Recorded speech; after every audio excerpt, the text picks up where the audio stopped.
Muy buenos días a todos, espero que todos estén pasando un excelente tiempo.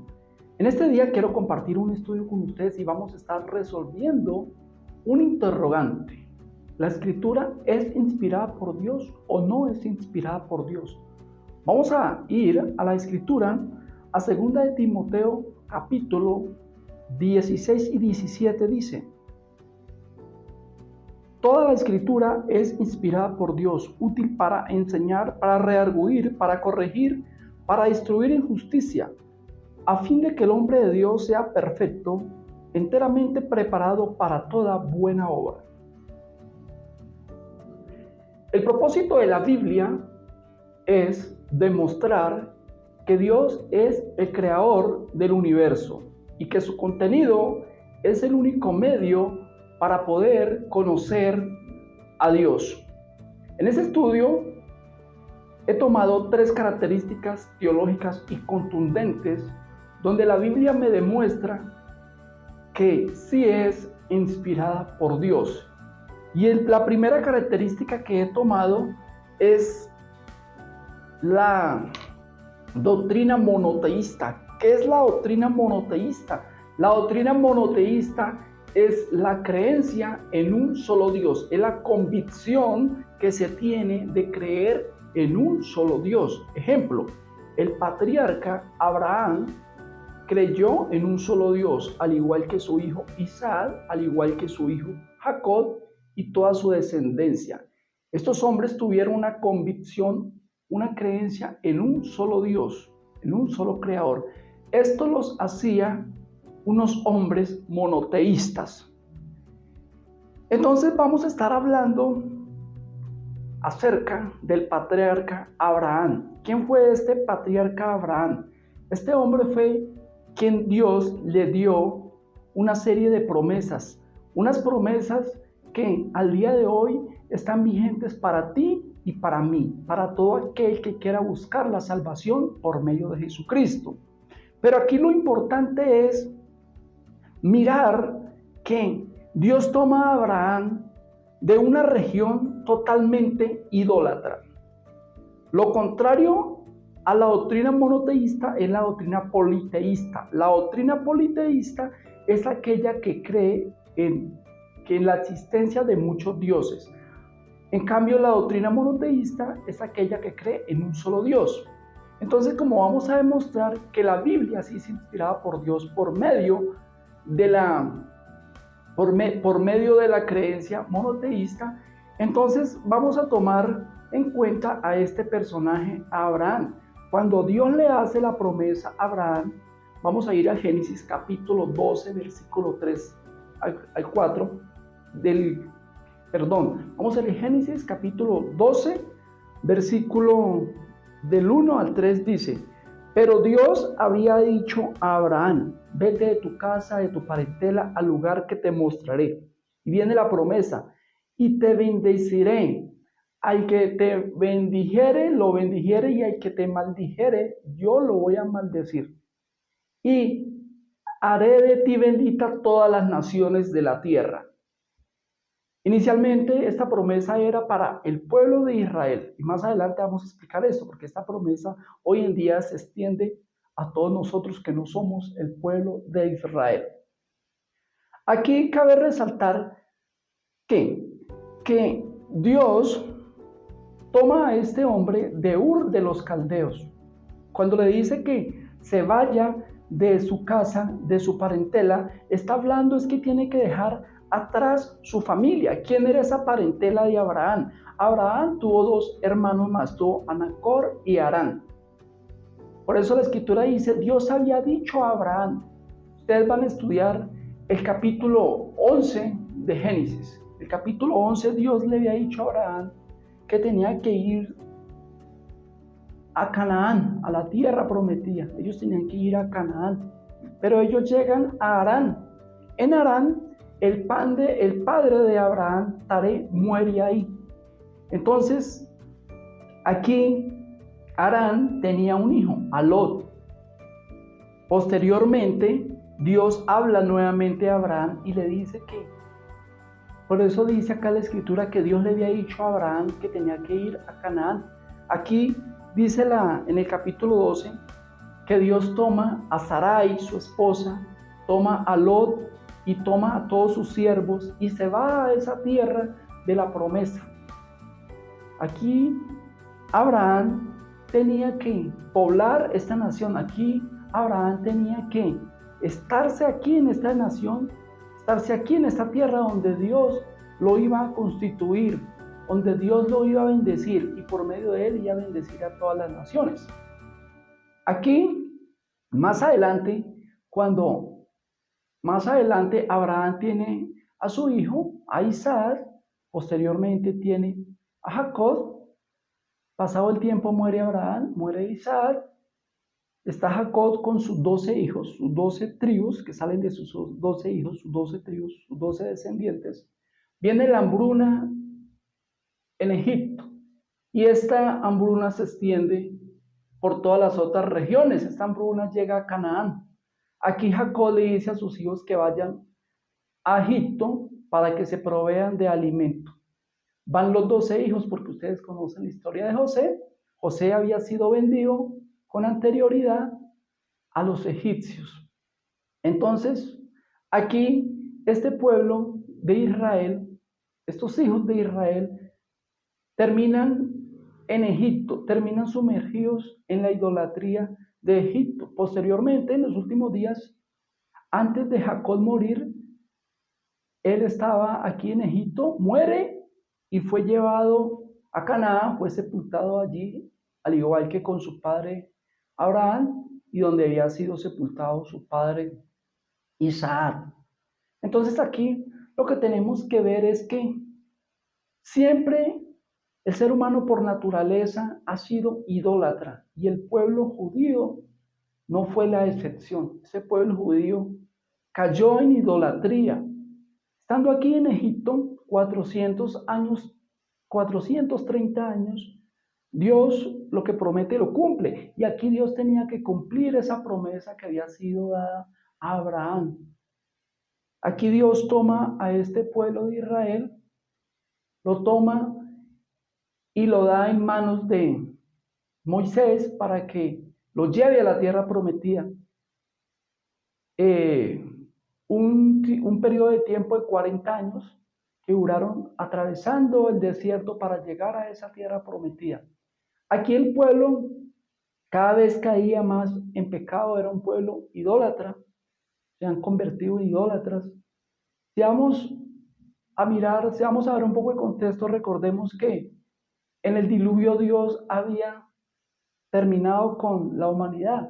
Solo Dios había hallado gracia en Noé y había sido salvo Noé, sus hijos, su esposa y las esposas de sus hijos. Entonces salen del arca, aquí salen con los hijos de Noé, ellos poblan toda la tierra, ellos salen a poblar toda la tierra y les da la libertad para que sean gobernados. Y posteriormente de aquí toma a Abraham para darle esa promesa que tenemos, que recalco, tenemos hoy vigente para nosotros los gentiles. Entonces, aquí Dios por segunda vez se enoja con el pueblo de Israel por su rebeldía. Aquí Dios iba a destruir este pueblo.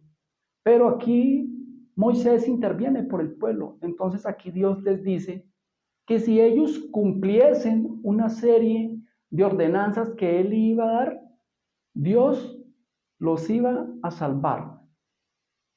Aquí Dios le da la ley a Moisés. Y en estas leyes que Dios estaba impartiendo para el pueblo de Israel, una de estas leyes era que no deberían de adorar a otro Dios más que a él. Entonces, cuando va Isaías a recibir la ley, más se demoró Isaías en irse a recibir, más se demora Moisés en irse a recibir esta ley, más se demora Moisés en ir a recibir la ley, que el pueblo comenzar a hacer ídolos y a sacrificar a ídolos, a orar a ídolos. Sucesivamente, seguimos narrando la historia. Aquí hablamos de lo que tiene que ver todo el Éxodo, todo el Deuteronomio, Números, todo el Pentateuco. Aquí atraviesa el pueblo el Jordán. Etimológicamente, cruzar al otro lado significa hebreo. Este pueblo judío cruza al otro lado del Jordán. Dios les da la orden que tienen que conquistar estas tierras, pero ellos no obedecen. Ellos no tenían que meterse con las mujeres cananeas y fue lo primero que hicieron, hasta el punto de que llegaron a ser aún peor que los cananeos, peor de idólatras que los cananeos. Ellos tenían que conquistar esa tierra. Entonces, cuando andaban en las batallas para conquistar estas tierras, cuando ellos andaban sumergidos en la idolatría, Dios les daba el triunfo en la batalla a los cananeos, al enemigo. Y cuando ellos se volvían a Dios, Dios les daba el triunfo a ellos. Y sucesivamente Dios les estableció jueces por todo este tiempo, pero ellos aquí rechazan a Dios. Ellos aquí se aburren de tener, ellos aquí se hartan de tener un gobierno teocracio. Se aburren de una teocracia, se aburren de ser gobernados por Dios y aquí ellos quieren una democracia. Ellos aquí quieren ser gobernados al igual que los egipcios, al igual que los asirios. Ellos aquí pidieron que querían ser gobernados por un hombre y Dios aquí les da reyes, coloca al primer rey a Saúl, posteriormente a David, posteriormente a Salomón, a Robán, sucesivamente. Este pueblo cada vez caía más en idolatría, cada vez caía más en idolatría. Aquí llega el año 930. Este pueblo de Israel, estas 12 tribus fueron divididas. Al norte de Israel, con la capital de Samaria, quedaron 12 tribus y las 2 tribus restantes fueron llevadas a Judea, Jerusalén. Este pueblo que quedó al norte, estas 12 tribus, comenzaron a sacrificar sus hijos, a rendirles sus hijos, a darles sus hijos a sacrificio a ídolos. Dios aquí permitió que estas tribus fueran llevadas cautivas por el rey asirio. Estas tribus que desaparecieron y hasta el día de hoy no se sabe a dónde fueron llevadas.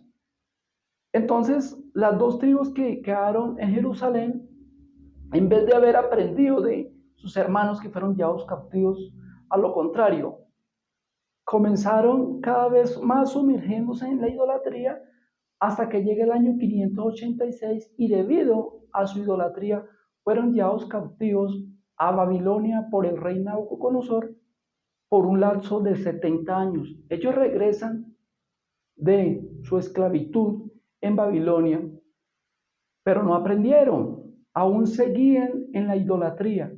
Luego viene aquí Jesucristo 5 siglos después, pero aún los hombres han permanecido en una idolatría permanente.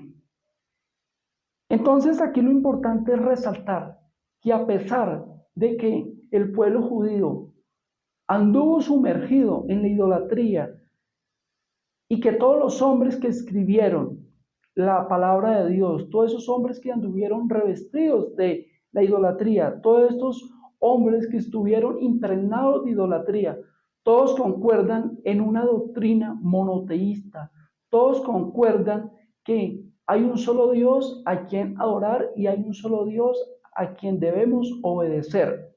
Si la escritura fuera simple obra de humanos, si la escritura no fuese un libro inspirado por Dios, con plena seguridad, alguno de estos hombres hubiera hablado de la necesidad de adorar a otro Dios ajeno al Dios de la Biblia.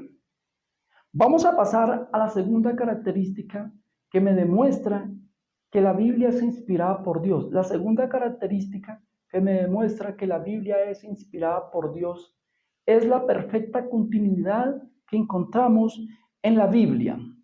La Biblia está compuesta por 66 libros, escrita en un periodo de 1600 años, de 1550 a 1600 años. Esta referencia la podemos encontrar en el libro de Primera de Reyes, capítulo 6, versículo 1, dice que el templo de Jerusalén comenzó a ser edificado en el año cuarto del rey Salomón, a los 480 años del pueblo de Israel haber salido de Egipto. Entonces, ¿cuál es la ecuación? 967 antes de Cristo se inició la construcción. Al año cero que llega Cristo, serían 900, sería hasta ahí serían 960 años, más 480 años atrás el pueblo se demoró de llegar, que el pueblo salió de Egipto hasta ese entonces, ahí me da 1447 años. El último libro de la Biblia, el Apocalipsis, fue escrito en tiempo del emperador Domiciano en el año 96. Entonces tomamos 1447 más 96 años después de Cristo, esto me da 1543 años. Entonces no es una cifra exacta, pero la Biblia fue escrita en un periodo de unos 1550 años, unos 1600 años. Entonces aquí lo que tenemos que tener en cuenta es que la Biblia fue escrita por más de 40 actores en un periodo de 1600 años, actores de diferentes culturas, de diferentes niveles académicos, de diferentes grados de intelecto, y aún así la Biblia mantiene una perfecta continuidad. Un ejemplo, dentro de los escritores tenemos a Amos, a Salomón, a Lucas, Pablo, a David. Y mira el contraste. David era rey. Amos era un labrador, un agricultor. Lucas era médico. Pedro pescador. No había nada en común en estos hombres. Y aún así la Biblia mantiene una continuidad perfecta. Cuando decimos que fue escrita en distintos países como Efeso, Filipos, Macedonia, en distintos idiomas, distintos dialectos, distintas costumbres, y aún así la Biblia mantiene una perfecta continuidad. Si la Biblia no fuese un libro sobrenatural, no tuviese esa perfecta continuidad. Pensar que la Biblia es simple escrito de humanos es una completa necedad. La tercera característica que me demuestra que la Biblia es un libro sobrenatural es o la podemos encontrar en cientos de profecías que se han cumplido literalmente al pie de la letra. Y vamos a hablar de una profecía mesiánica dada 1000 años antes de que se cumpliese. Por eso es profecía, porque ya se cumplió. El Salmo 22 me habla de la muerte de Jesucristo. Vamos a ir al Salmo 22, que es un salmo mesiánico.